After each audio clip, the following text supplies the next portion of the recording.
at least be in the hunt in December. And it's like, oh, this is a fun team, a very lovable and rootable team.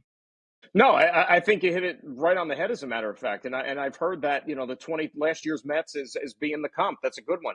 What I've been saying, as far as if you want to keep it like in line with the Jets and see if you follow me on this one, let's go back about 20 years and go back to Eric Mangini's first season in 2006.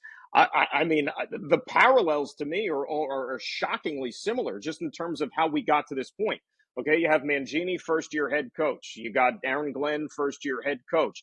If you remember that offseason or the previous year in 2005, that was another year that was expected. They were expected to do good things. And then one thing led to another, injuries, whatever. And then they end up, I think, winning 4 games that year in 2005. It's Herman Edwards last season. He leaves at the end of the year to go to the Kansas City Chiefs. He didn't want to be here anymore, whatever. But that offseason going into 06, not splashy, just like this one was. I think their highest profile addition that year was Andre Dyson, the corner, which was, okay, great.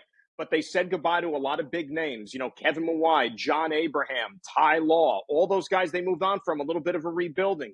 What did they do in the draft that year in the first round? They drafted 2 offensive linemen, not sexy picks, but we know that they ended up being foundational type players. They take the offensive lineman in the first round this year. So, and then that 06 team, expectations weren't high. Chad Pennington was coming off of another shoulder surgery, right? And what did they do that year? They beat the teams they were supposed to beat. They were a well-coached football team. That couldn't be questioned.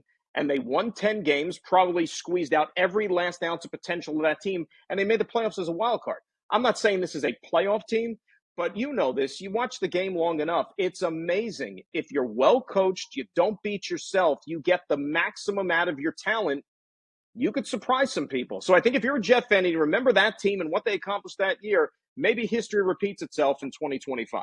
Yeah, Joe Caparosa has been making that point a lot. He's like 2006. Curtis Martin gone